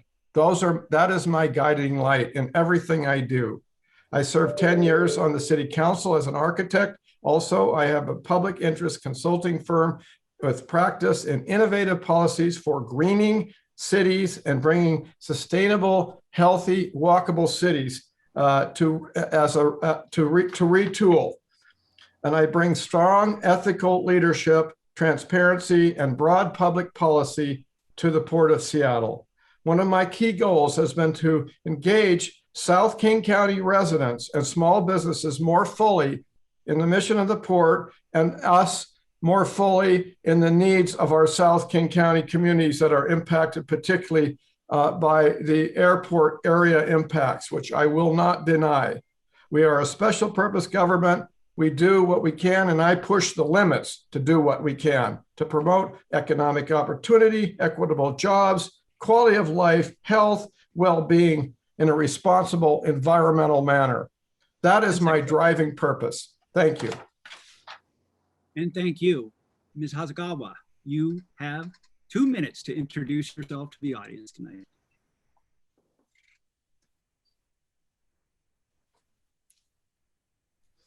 I think we may have a glitch. Do we have the candidate? Sorry, I needed to be unmuted. I can't unmute myself. Welcome. Go ahead. Thank you so very much, everybody, and good evening. My name is Toshiko Hasegawa. I am a 4th generation Japanese American from the Beacon Hill neighborhood in South Seattle. Like so many on this call, my great-grandparents immigrated through the Port of Seattle in search of economic opportunity for themselves. And across generations, my family has seen the impact that the port has on our communities. I grew up in ground zero of the labor movement, fighting for workers' rights. And I was raised to know that you have to fight for what you believe in. I know that economic empowerment leads to social justice, and that clean ecosystems will lead to healthy communities. And now I'm the mom. I gave birth during the pandemic, raising my daughter in the same house where my father took his first steps. But I wonder if she will get to enjoy the riches of the region the way our elders did before us. And as the director of a state agency serving historically marginalized communities, I know the dire impact the pandemic has had on us, and the port has a huge role to play in answering to the compounding public health, environmental, and economic crises of our time. I'm proud to have the support of leaders like Governor Jay Inslee, Congresswoman Jayapal, the MLK Labor Council, and the Washington Conservation Voters, and other organizations serving historically excluded communities, recognizing that what we need is new leadership to take bold action at the port. And I'm running to ensure that the next rising tide of our recovery lifts everybody's ships. I look forward to sharing our vision and our ideas with all of you. Thank you. Thank you very much. And now we move on to our 4 questions segment, and we'll be finding Sheila, I believe, and putting her up on the screen. I will introduce her while we do that. The first, For the 4 questions, the first candidate responding will have 2 minutes to answer, and the second candidate will have 1 minute to respond. The first question is from Quiet Skies, Puget Sound, on the subject of public health and SeaTac airport operations. The question will be asked by Sheila Brush, the Quiet Skies founder. Because we are taking turns, Ms. Hasegawa, you will respond and will have 2 minutes first. Sheila, the floor is yours. Just last December, Public Health Seattle and King County produced for the Washington Legislature a 96-page report titled Community Health and Airport Operations Related Noise and Air Pollution. The report directly addressed the health of communities within 10 miles of SeaTac Airport, over 600,000 people. The report recognized that over 50% of the people in King County identifying as Black African American, Hispanic Latino, and Native Hawaiian Pacific Islander live within 10 miles of the airport. These same communities have higher poverty levels than the rest of the county, lower reading standards, and lower graduation rates. Nearly 25% are immigrants. With a focus upon these vulnerable populations, the report identified noise and air pollution from airport operations as causation. The highest rating for negative health outcome for heart disease, stroke, respiratory disease, premature birth, and cancer. Between 1 and 10 miles from Seattle, deaths from cancer were up to 1.4 times higher than expected, deaths from heart disease up to 2.3 times higher, and deaths from stroke up to 1.9 times higher. The report recommends effort and strategies now to address the identified health disparities and to mitigate the public health impacts on airport air and noise pollution. The question to you is, how do you respond to the airport neighborhood community public health crisis reflected in this report? And will you commit today to adopt the report's findings and to fund the report's recommendation? Why or why not? And Ms. Hasegawa, you have 2 minutes to respond. Thank you so much, Sheila, for opening us up with that, because it's the most pertinent question, I believe, on the table right now. And so to answer your question, first and foremost, yes, I do support adopting that report and its recommendations and taking urgent action to not only reduce pollution, but also to make sure that we're making meaningful progressive outcomes in the lives and the health of our community members. And I'm going to bring this all the way home. The reason why I live on Beacon Hill is because of exclusionary redlining laws that made it some of the only communities where Japanese people could live. They intentionally clustered communities of color and working class people around major highways and the airport because they were considered to be undesirable places to live. And now we understand that there are actually, the UW just also issued a report measuring the impact of ultra fine particles on our livability. So not only higher cancer rates and higher infant mortality, higher incidence of asthma, and you're talking to somebody who grew up with childhood asthma, and my mom had it late onset. We thought it was hereditary.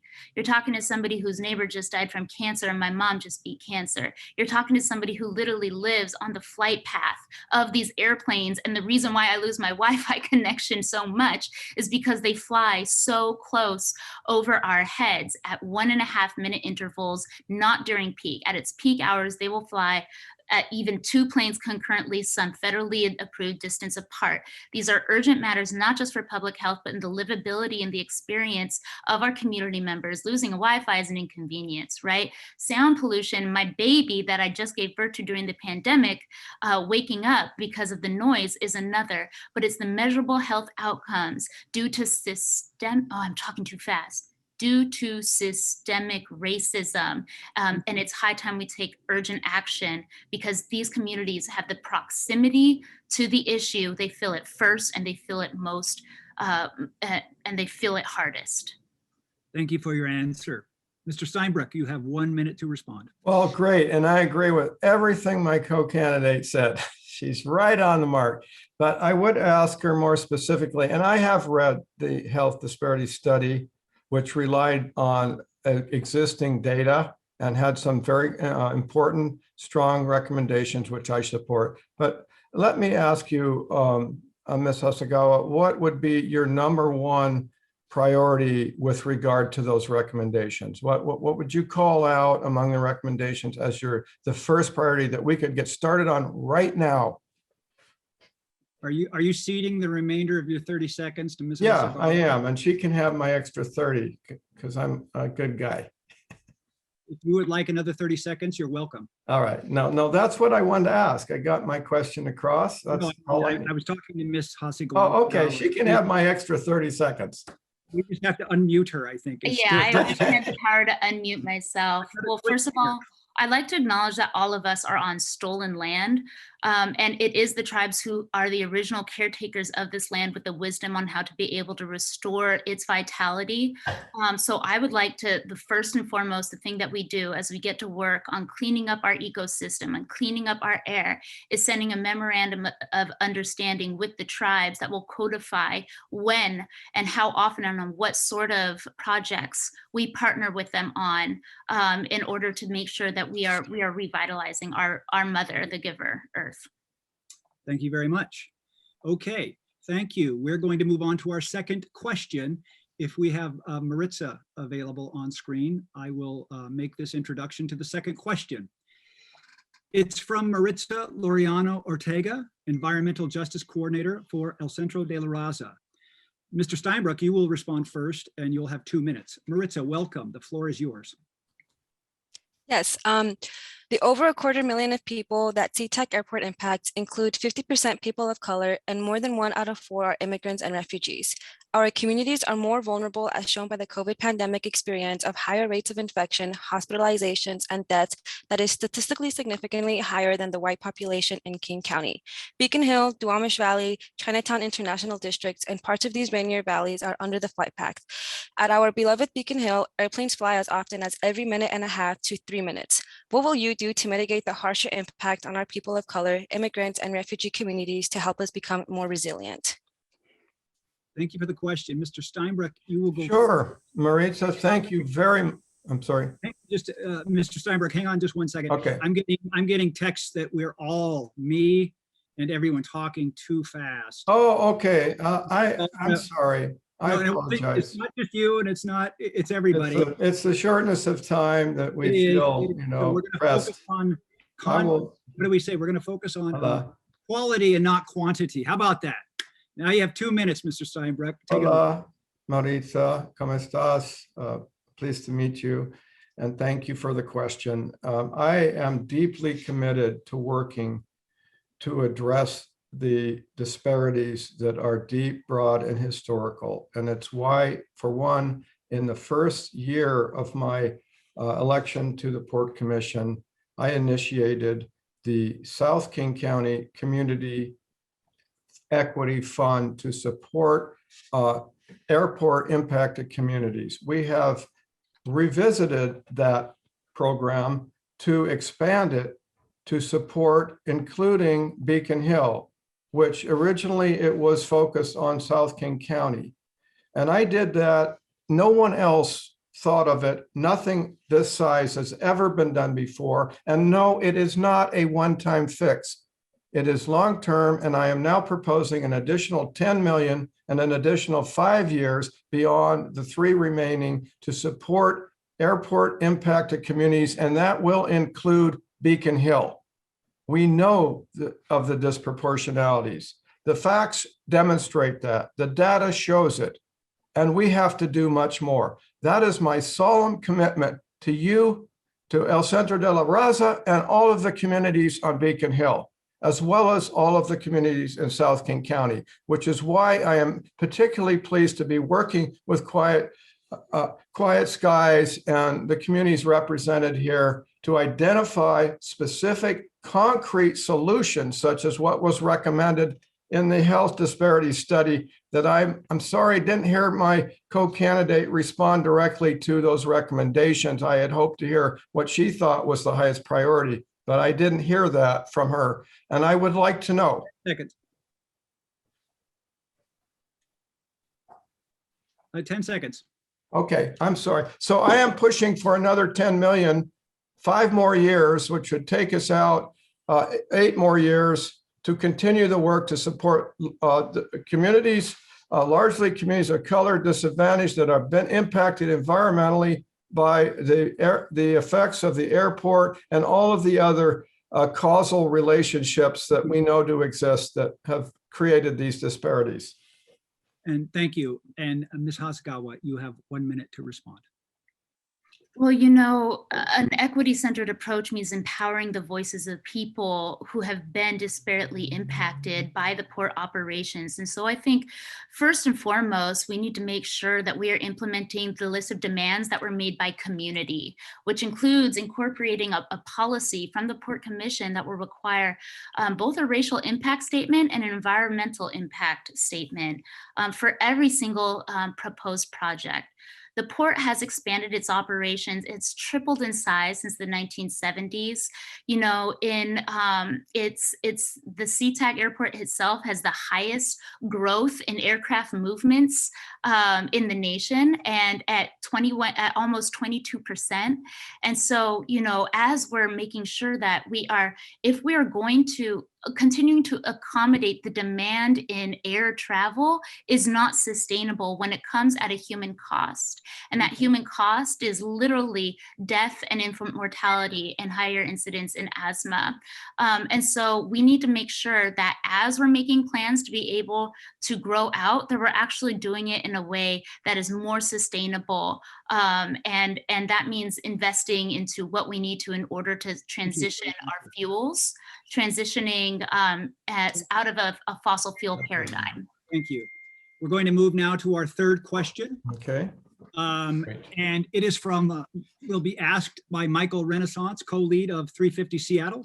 The question was developed in collaboration with our co-sponsor, 500 plus women scientists, and tackles the subject of greenhouse gas emissions. Renaissance. Thank you both for being here this evening. Firstly, much of the Port of Seattle's Scope 3 emissions result from the cruise industry. Scope 3 emissions are secondary activities that contribute to the overall emissions of an entity. For example, nearly 85% of Seattle's cruise passengers take flights through SeaTac to get to cruise ships. In 2019, around 600,000 round-trip flights are attributed to this.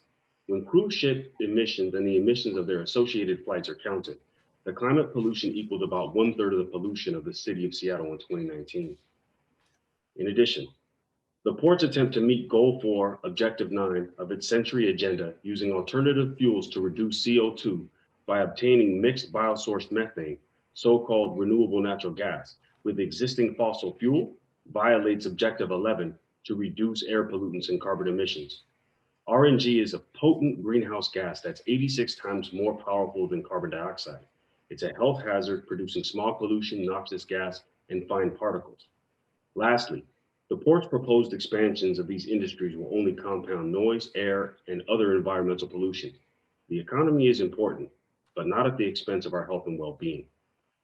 Recognizing that we need job creation and retention, how are you committing to reducing greenhouse gas and other fine particulate emissions at all port industries? If you are not committing to reducing greenhouse gas and other fine particulate emissions, how do you justify your complicity as a public official in destroying the environment, the planet, and negatively impacting public health? Ms. Hasegawa, you are the first to answer this question. You have 2 minutes. Well, I would just like to say that we live squarely in a fossil fuel paradigm when it comes to our cruise ships. They're disgusting gas guzzlers. And we really have to reconsider what the future of our economy is going to be. And right now, the Port of Seattle is getting left behind. Our competitors in Vancouver or Prince Rupert in Canada, or to the south, LA or Long Beach, they've already gone fully electric so that other ships that are electric have a place where they could physically hook up, but we don't offer that here at home. And so first, folks are circumnavigating around us, and I dream of a state-of-the-art terminal at Terminal 46. However, on my opponent's watch as president of the commission, they approved plans to be able to move forward and convert Terminal 46 into yet another place for crews to be able to do business. It was the wrong call for the future of the port. It was the wrong call that worked actively against our supposed goals of meaningfully reducing pollution by 2050, which, by the way, I find incredibly uninspirational when we are experiencing record heat in the city of Seattle itself in the month of June to the tune of 110 degrees. And so I do support divesting in old fossil fuels. I'm so proud of the work that the state has finally done to keep step with other states in this region to require a low carbon fuel standard.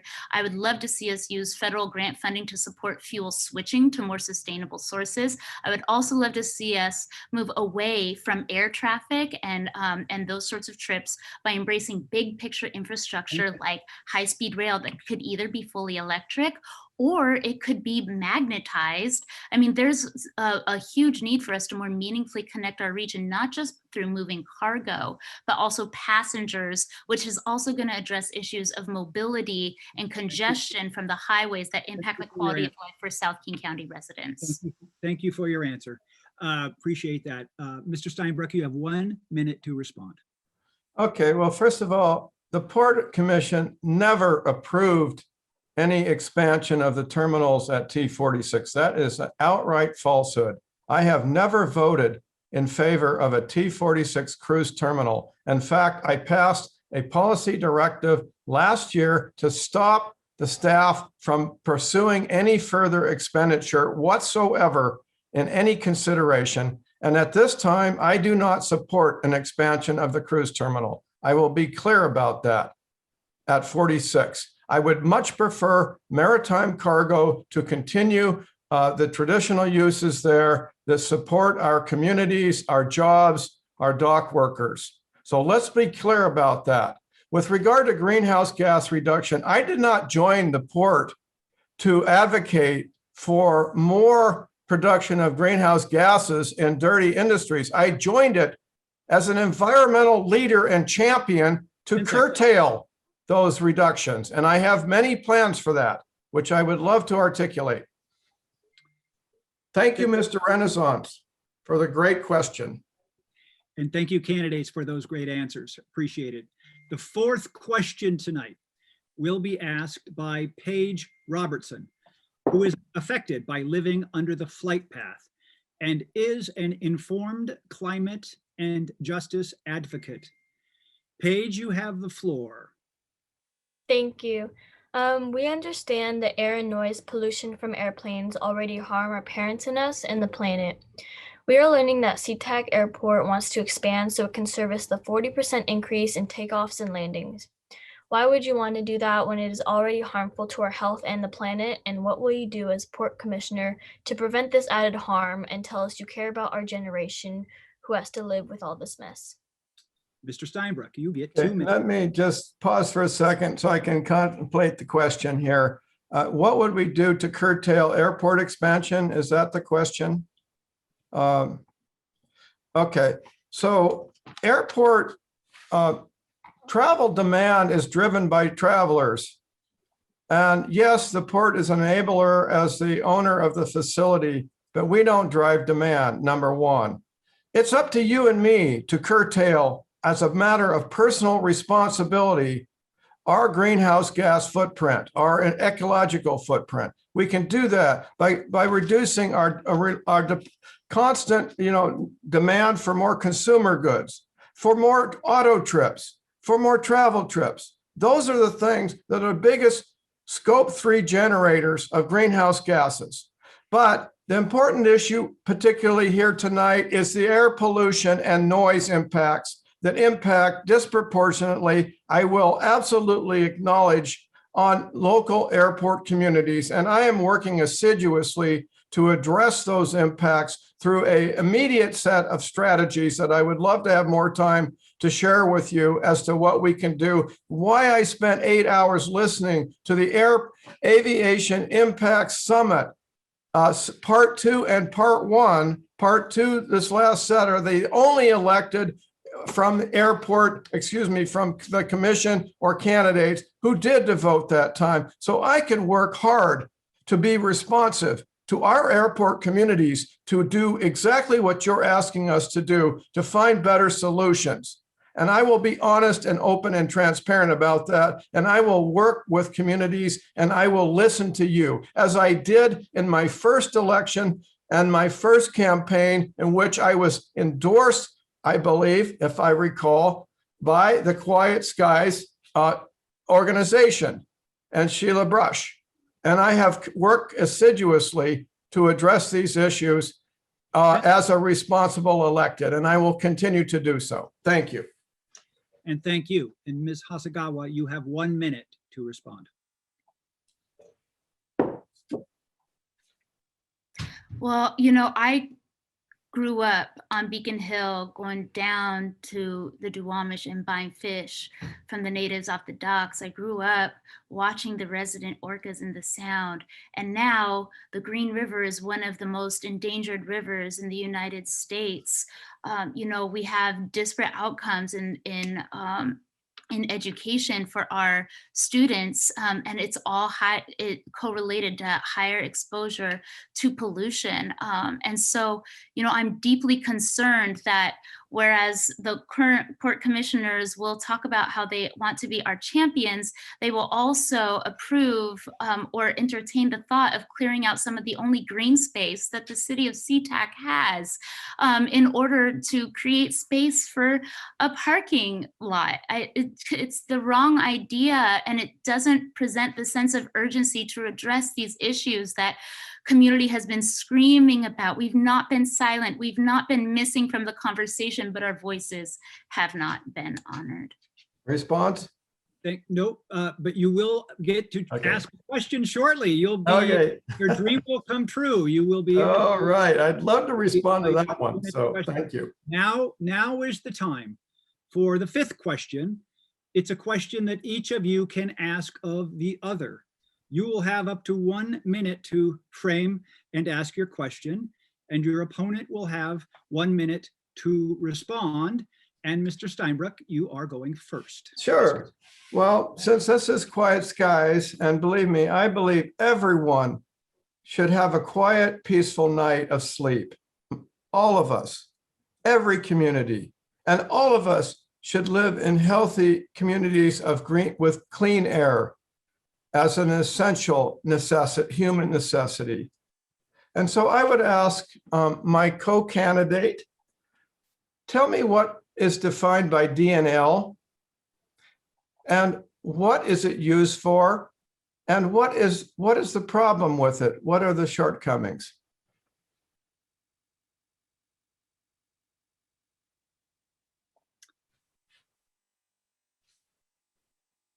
We may have a cliffhanger because it looks frozen. I think that's what If she doesn't like the question, I'll ask her another one. That's not fair. I think it's frozen. There we go. Now we're back on. Toshiko, you did freeze there for a second. I got you, and you're unmuted. Go ahead, please. Hi. You'll have your full minute. DNL for did not listen to community because it kept moving forward and expanded operations and tripled in size since the 70s, and without, you know, meaningful investments that would mitigate the impact for the folks in South King County. I lived in Burien for 6 years, and we would have to pause and having conversation because the planes were flying so close overhead that we literally could not hear each other. It's like, you know, I understand that maritime and aviation have been created jobs that have lifted so many families like my own into the middle class, but we also have to make sure that we responsibly build out our growth, and as we make plans that we are measuring that with a sustainability, racial justice, and an equity lens. And to me, any infrastructure project that doesn't have a sustainability component to it is not a real proposal. Okay. And thank you very much. And now we reverse, and Ms. Hasegawa, you may ask your question of Mr. Steinbruck. So, Peter, I live in the flight path and I'm personally impacted by the sound and the air pollution, and understanding constructs of oppression and exclusion are critical to informing an equity-centered approach to addressing environmental justice. And in 100 years of the Port Commission, there has never been a woman of color ever to serve. The Port isn't a district of grace, so there's also not geographic representation. And you're gonna have to convince voters like me that you not only understand the experience of living on the flight path, but that you care and that you're prepared to do what's necessary to make a difference. And so my question to you is, how do you define equity? And why are you the best person to represent historically excluded people? Okay, that's a great question, and I honor the intent behind that and the meaning and purpose of asking the question. All of us should be answering the question of what does equity mean to us. And I have spent a lifetime in public life, in civic life, with my family's activities in the 60s, working for basic civil rights.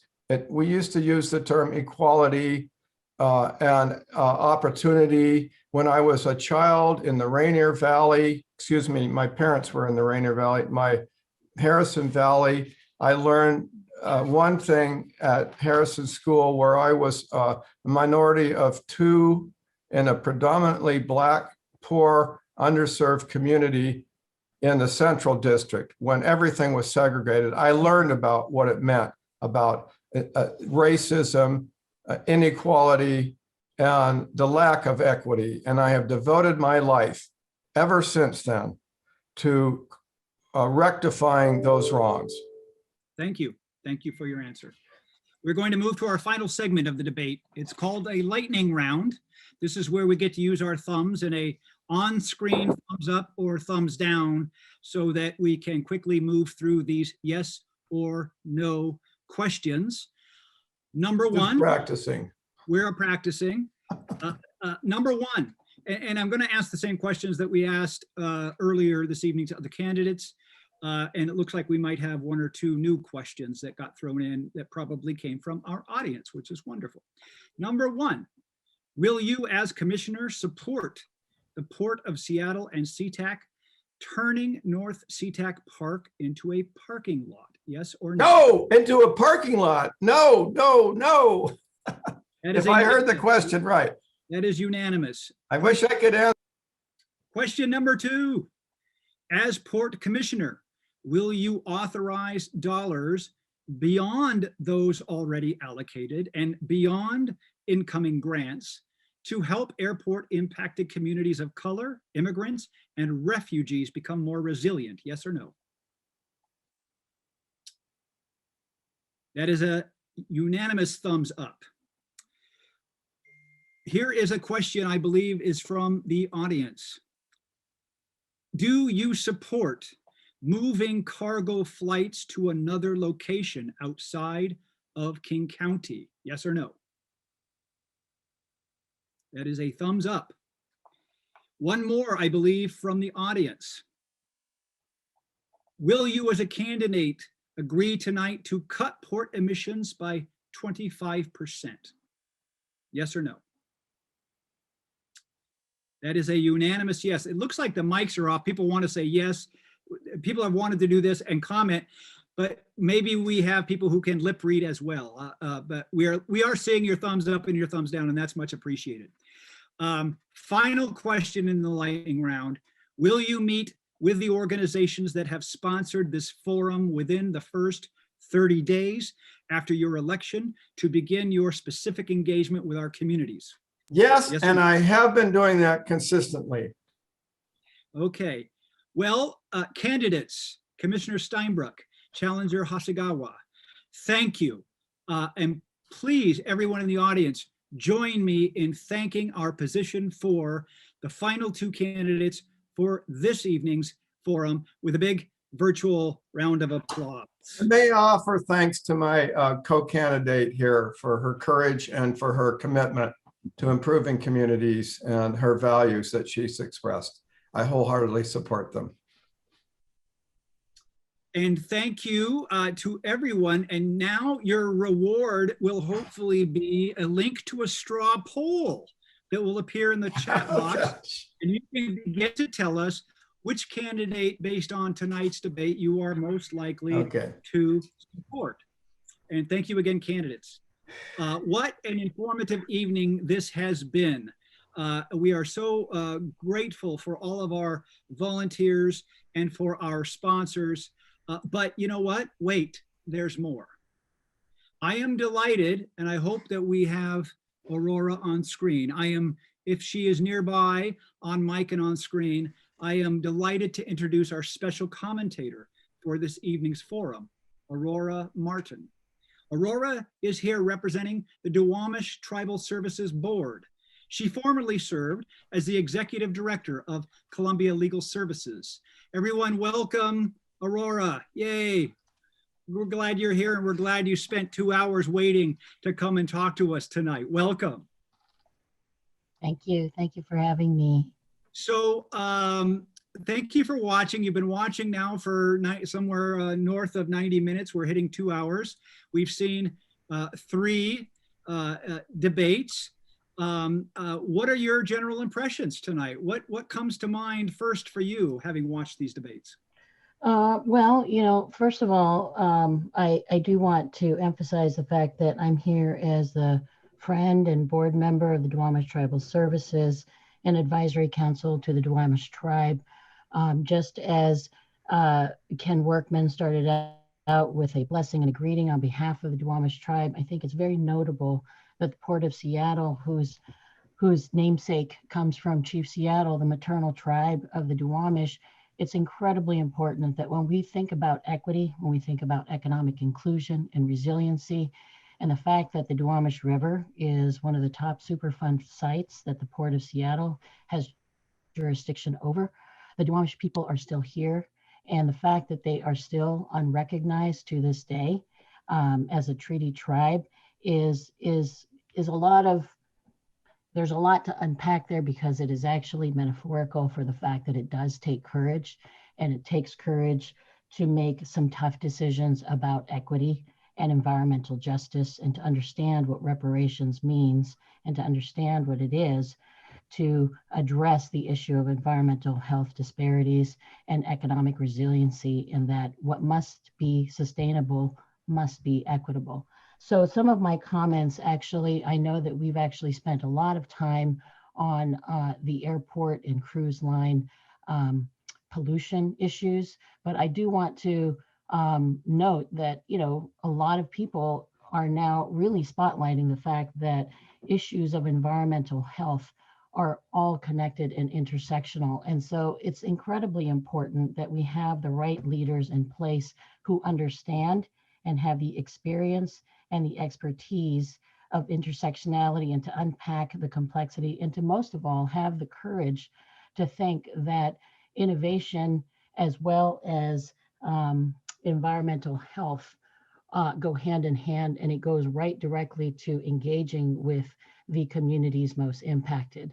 So these positions really have incredibly oversight over the airport and cruise lines. It's important for economic recovery, of course, and that it's important to address very specifically the environmental health and climate justice issues. So it's important for everybody to get informed as much as they can be.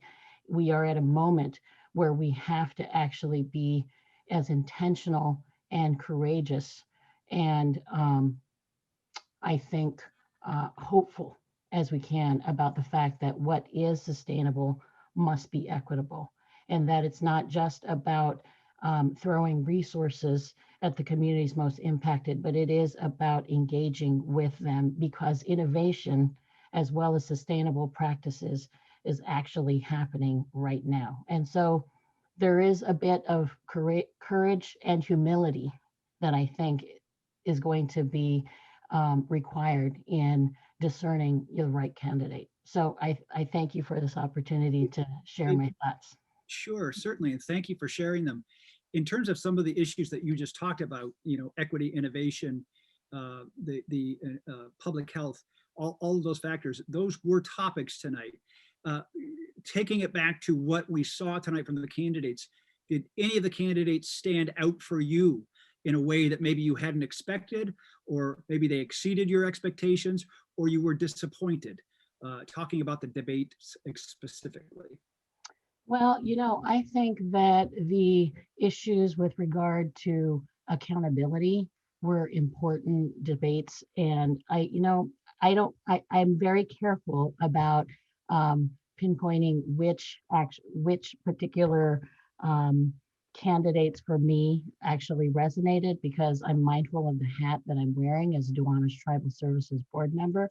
But I did actually appreciate the fact that there was this great showing actually of people from the communities most impacted, and the fact that the experience of people in the airport area, for example, in SeaTac, and Hamdi's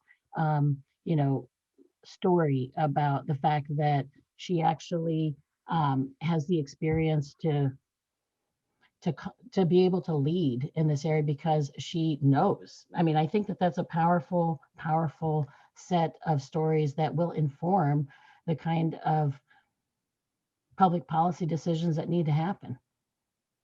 Okay, I'm wondering, and I'm going to ask John, who is doing a lot of our technical work. One of the things that we were going to see were the poll results. I don't know if those are on screen for everybody at this point. Yes, we have for the first seat, and I can show you seat 3 and seat 4 in just a second. Okay. We have 62% to 38% for Ryan Calkins in seat 1. Just let me know when you want to see seat 3, please. Why don't you go ahead and we'll just run through all of them, John. Thank you. Why don't you just summarize them all, one after the other? No problem. In seat 3, 68% Hamdi to 32% Stephanie. And bringing up the last round for seat 4, 67% Toshiko to 33% Peter. Back to you, Steve. Thank you, John. Aurora, any thoughts on the polling results? We have, I think, in the first race, the incumbent was ahead, but in the second races, the challengers did well tonight, it appeared.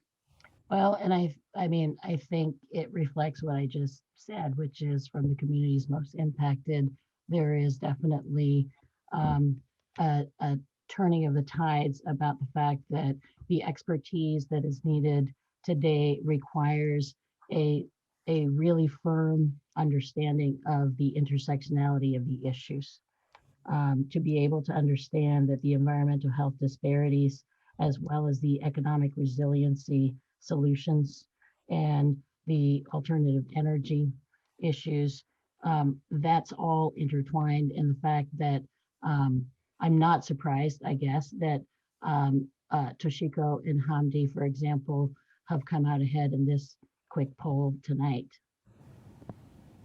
Well, thank you. And I want to say thanks again to everyone that I had a chance to work with on this program, to the candidates, to the people that stuck that out for 2 hours. Thanks, Aurora Martin. And I think we're probably in better shape now than we were 2 hours ago as far as assessing the issues that we have to think about very critically for these upcoming important elections. Sheila and Maria, are we ready to close out the program? Yes, quickly, I'd like to thank everybody for coming. It's very exciting. We've learned a lot. We need to think a lot. And of course, to the candidates, thank you for your courage, and the best to each and every one of you. Thank you also, Steve, for a wonderful moderating and keep us on track. Sheila? I just can echo what Maria said, and I just want to thank you all for your time and filling up our chat box. And I look forward to seeing everybody at the voter polls virtually. Thank you. Thanks, everybody.